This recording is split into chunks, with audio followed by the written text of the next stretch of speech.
السلام عليكم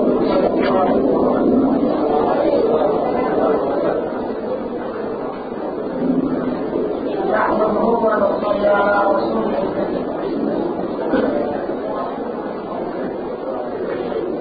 أما بعد فإن أصدق الحديث كتاب الله وخير الهدي هدي محمد صلى الله عليه وسلم وشر الأمور محدثاتها وكل محدثة بدعة وكل بدعة ضلالة وفي رواية سبيلها إلى النار. وبالسند المتصل منا إلى الإمام الحافظ الحجة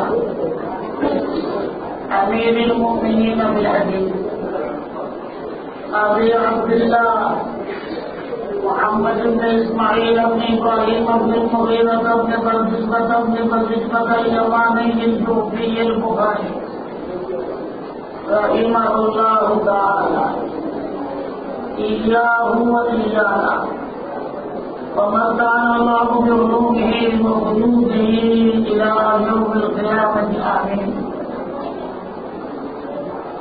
قال حدثنا أبو اليمان الحكم بن نافع قال أخبرنا سعيد عن الزهري قال أخبرني عبيد الله بن عبد الله بن عتبة بن مسعود رضي الله تعالى عنه أن عبد الله بن عباس رضي الله عنه أخبره أن أبا سفيان بن حرب أخبره أن هرقل أرسل إليه في ركب من قريش وكانوا تجارا بالشام في المدة التي كان رسول الله صلى الله عليه وسلم واقفا فيها الإسلام وكفار قريش فأتاه وهم إياه فدعاهم في مجلسه وحوله جماعهم ثم دعاهم ودعا ترجمانه وقال أيكم أقرب نسبا بهذا الرجل الذي يزعم أنه نبي؟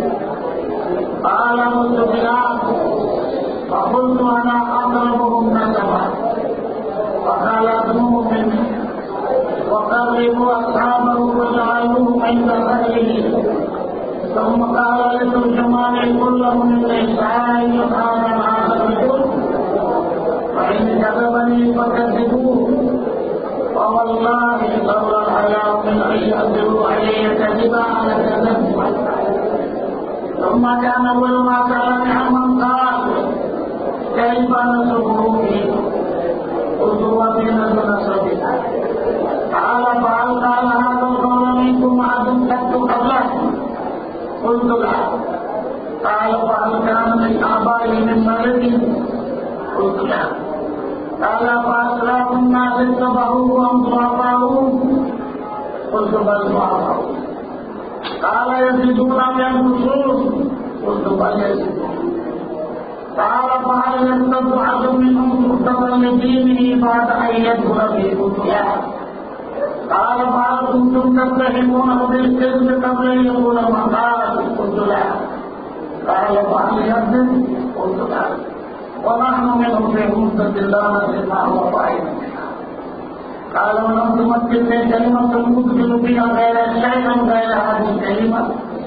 قال فأخرجتموه؟ قلت نعم. قال فكيف كان قتالكم إياه؟ قلت الحرب بيننا وبينه سجال ينال منا وننال منه. قال ماذا يأمركم؟ قلت يقول اعبدوا الله وحده ولا تشركوا به شيئا واتركوا ما يقول آباؤكم ويأمرون بالصلاة والصدق والعفاف والصيام. وقال للمسلمين إخواننا الكرام هذا الحديث حديث حرب مسلمان بحديث حرب جاء في البخاري. أبو سفيان بن حرب كان كافرا ولكن أسلم في يوم فتح مكة. وبعد أن أسلم أخبر ابن عباس رضي الله تعالى عنه عن أبي سفيان. أبو سفيان بعدما أسلم يبني عن أحواله وأحوال رسول الله صلى الله عليه وسلم عند ابن عباس. ابن عباس رضي الله تعالى عنه ابن عم رسول الله صلى الله عليه وسلم، كان له دعاء من عند رسول الله صلى الله عليه وسلم. قال رسول الله صلى الله عليه وسلم في دعائه لابن عباس: اللهم علمه بالله وفقهه في الدين. ففي دعاء رسول الله صلى الله عليه وسلم كان رئيس المفسرين وابن الامه. وبعد ان جاء ابن عباس رضي الله تعالى عنه اخبره تلميذه عن احوال ابو سفيان بن حرب ابو معاويه رضي الله تعالى عنه. وكانت أم حبيبة بنت أبو سفيان زوجة رسول الله صلى الله عليه وسلم. أم حبيبة هاجرت في الحبشة في الإسلام، وبعد أن هاجرت أم حبيبة بالحبشة هاجر زوجه فتنصر وترك زوجة أم حبيبة رضي الله عنها، فتزوجها رسول الله صلى الله عليه وسلم وارثة بنت جحش أسعد بنت جحش. إخواننا الكرام، ابن عباس أخبر عن أبي سفيان بن حرب يقول ابن سفيان: في المدة التي مات بها رسول الله صلى الله عليه وسلم وفي وقت صلح الحديبية كان جابرا أسلم يوم فتح مات بها رسول الله صلى الله عليه وسلم مع الكفار. صلح الحديبية، الحديث صلح الحديبية طويلة. أبو سفيان بن حرب قيام بحرب عرفت مدى انفتح مع الفارسية والكسرى ليكون مثل المقدس، فلهذا جاء حكم الفقد المقدس للزيارة. وأبو سفيان جالس بدار في بيت المقدس في ملك الشام ابتداء معه قافلة كبيرة. وأما عرفت كتب إليه رسول الله صلى الله عليه وسلم بالدعوة في آخر الحديث لدعوة الإسلام. كتب عندها رسول الله صلى الله عليه وسلم: أدعوك بدعاية الإسلام أصل تفسير. وكتب في آية من القرآن: يا أهل الكتاب تعالوا إلى كلمة سواء بيننا وبينكم ألا نعبد إلا الله ولا نشرك به شيئا ولا يتخذ بعضنا بعضا أربابا من دون الله فإن تولوا فقولوا اشهدوا بأننا مسلمون. هذا من رسول الله صلى الله عليه وسلم كتاب بداية الإسلام. قال رسول الله صلى الله عليه وسلم أبوك بداية الإسلام. وبعدما فتح الإسلام من غلبة الروم في أقمى الأرض وهم مما دخل بهم سيغلبون في تلك السنين. بعد فتح الروم حرس الجاب البيت المقدس. الآن حرس له رغبة للتكلم مع أحد من العرب لحرب رسول الله صلى الله عليه وسلم. هذا هو الوقت. فجاء أبو سفيان مع القافلة الجميل ابن حكم، فسأل حكم عن أشياء عن أبي سفيان.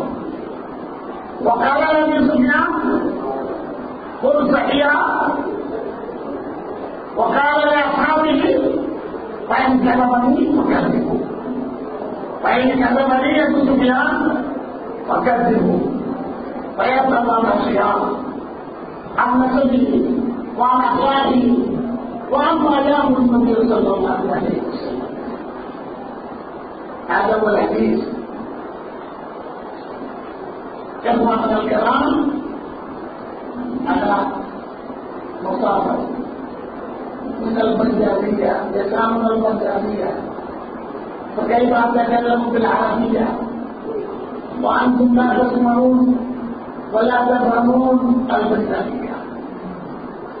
فنحن نتكلم بالبنجابية فلا تفهم شيئا.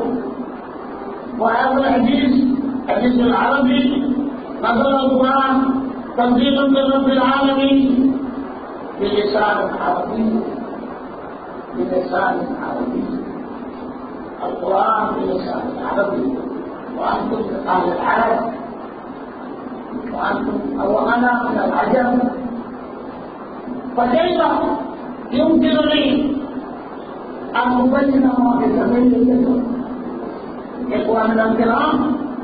هذا الحديث يسمى بحديث الهيكل. فلما تبين عند الهيكل أحوال رسول الله صلى الله عليه وسلم، وقال في الآخر حتى وقد كنت أعلم أنه خالد ولم أكن أظن أنه، يقول الهيكل نعم جاء نبي آخر الزمان خاتم النبيين مكتوبا عنهم في التوراة والإنجيل النبي الأمي يجدونه مكتوبا عندهم في التوراة والإنجيل، لكن لا أظن منه أن من العرب ومن القريشيين يقولون العرب الأمي والنبي الأمي وأنتم من الأميين، يقول لا أظن. فلو أني أعلم أني أخلص إليه، يقول هكذا لو أعلم أني أخلص إليه أسير لتجسمت لقاء، فتكلمت للقاء، ولو كنت عنده لنزلت عن كلمه. يقول هكذا وهو من يضرهم لو كنت عنده لقصرت عن كلمه. ودعا بكتاب رسول الله صلى الله عليه وسلم الخط المبارك ما وصل عنده قبله، وخرج بكتاب رسول الله صلى الله عليه وسلم الذي بعث به ما جهز الجنب الى عديد المصر، فغفر له المصطفى حتى فقرأه فإذا بسم الله الرحمن الرحيم من محمد عبد الله ورسوله إلى حكم عظيم الروم سلام على من اتبعه. يقول الكلام يقول أبو سفيان حينئذ ما قدر رسول الله صلى الله عليه وسلم ولكن رسول الله صلى الله عليه وسلم ويأمرون بالسلاح سلاح البيان، ويأمرون بالعطاء، ويأمرون بالصلاة. هكذا يقول أبو سفيان بن حرب، ويقول هكذا هذا ما كنت إن كنت صادقا، هذا ما كنت إن كنت ما تكون صادقا، فسيملك مولاك من يحاول. يقول هكذا. يقول الكلام الإسلام حق ومحمد حق والقرآن حق، الإسلام يعلو ولا يعلو. وقال رسول الله صلى الله عليه وسلم المسلم للمسلم كالبنيان يشد بعضه بعض. يقول رسول الله صلى الله عليه وسلم لا تعصوا ولا تباغضوا ولا تنابذوا وكونوا عباد الله واعلموا بينكم وبيننا قوة الإسلام، بيننا وبينكم قوة الإسلام. قال الإسلام إن أولياء إلا المتقون، أين كانوا من كانوا؟ إن أولياء إلا المتقون. أولياء المتقون أين كانوا ومن كانوا وبأي لسان يتكلم. أستغفر الله لي ولكم وأقول قولي هذا وأحمد الله لي ولكم فأقولي لنقلكم وما توفيق إلا بالله عليه توكلت وإليه أنيب وآخر دعوانا أن الحمد لله رب العالمين.